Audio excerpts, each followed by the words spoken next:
দর্শক, আপনারা হয়তো একে দেখে প্রতিবন্ধী কিংবা ভিক্ষুক মনে করছেন, কিন্তু আসলে তিনি ভিক্ষুক নয় কোনো প্রতিবন্ধী। আসলে এটা তার ব্যবসা। এই ব্যবসা করে তিনি 5 তলা একটা বাড়ি দিয়েছে, নিজস্ব রয়েছে প্রাইভেট কার। শুনলে আরো অবাক হবেন, তার একটি নয়, দুইটি নয়, তিনটি স্ত্রী রয়েছে। সে সফল ব্যবসায়ী, অর্থাৎ ভিক্ষা করে সে সফল ব্যবসায়ী। ভাই একটু ভালো হন, এখন ভালো হন। দর্শক, আপনারা দেখলেন একজন প্রতারক ভিখারি। এরকম ভিখারি কিন্তু অভাব নেই। আমরা যখন রাস্তাঘাটে চলি, অনেক মানুষ আমাদের কাছে ভিক্ষা চায়, যাদের হাত পা সব কিছু ভালো আছে। আল্লাহর হাবিব তাদেরকে অপছন্দ করতেন, যারা মাজারে খাদেম এবং যারা ভিক্ষা করে। ঠিক এই ব্যক্তির মতো তার সব কিছু ভালো আছে, তিনি অভিনয় করে মানুষের কাছে ভিক্ষা চায়। তিনি প্রতিদিন দেখেন কত হাজার টাকা ইনকাম করে। এই কাজ তিনি কত বছর যাবত করতেছে জানেন? এই কাজ তিনি প্রায় 2 বছর যাবত করতেছেন। এই প্রতারণাটা কতদিন ধরে করতেছেন? এটা আজকে 2 বছর ধরে।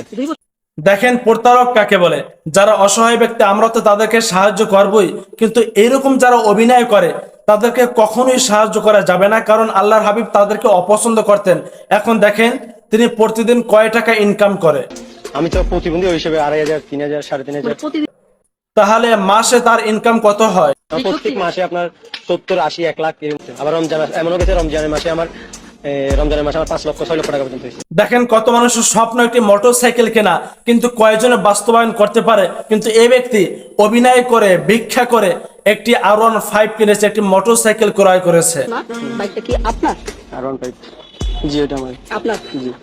ঢাকা গুলশানের জায়গা কেনা কি মুখের কথা? অথচ এই ব্যক্তি ভিক্ষা করে গুলশানের জায়গা কিনে ঘর তুলছেন। আপনি গুলশানে আসল বাড়ি আছেন? সত্যি আছে। দেখেছেন এদের কি হালাত। ইসলামে ভিক্ষা পছন্দ করে না। একবার এক ব্যক্তি আল্লাহর হাবিবের কাছে এসে বলে, ইয়া নবী আল্লাহ, আমাকে কিছু ভিক্ষা দেন। আল্লাহর হাবিব বলে, তোমার তো হাত পা সব কিছু ভালো আছে, তুমি কেন ভিক্ষা করো? ওই ব্যক্তি বলল, এটি আমার পেশা। আল্লাহর হাবিব বলে, তোমার কাছে কি সম্পদ আছে? ওই ব্যক্তি বলল, আমার কাছে একটি প্লেট আর একটি চাদর সম্বল আছে, এছাড়া আমার আর কিছুই নেই। আল্লাহর হাবিব বলে, সেটিকে আমার হাতে দাও। আল্লাহর হাবিব সাহাবায়ে কেরামদেরকে বললেন, তোমাদের ভিতরে কে আছো যে এই একটি প্লেট, একটি চাদর ক্রয় করবে? অনেকগুলো সাহাবী দাঁড়িয়ে গেছেন। একজন সাহাবীকে আল্লাহর হাবিব দিলেন 2 টাকার বিনিময়ে। তখন আল্লাহর হাবিব বললেন যে 1 টাকা দিয়া তোমার বাসার জন্য খাবার কিনে নিয়ে যাবা, আর 1 টাকা দিয়ে একটা কুড়াল ক্রয় করে প্রতিদিন জঙ্গলে গিয়ে কাঠ কাটবে, বিকেলবেলা সেই কাঠগুলা বাজারে বিক্রি করবে, 1 সপ্তাহ পর আমার সাথে দেখা করবে। ঠিক ওই ব্যক্তি তাই করলো। ওই দিনে কুড়াল ক্রয় করে জঙ্গলে গিয়ে কাঠ কাটা শুরু করলো।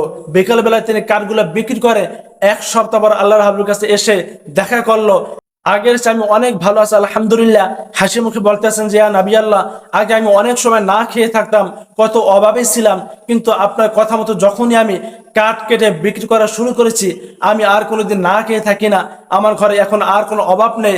আমি আল্লাহর রহমতে আমরা সবাই মিলে এখন ভালোই আছি।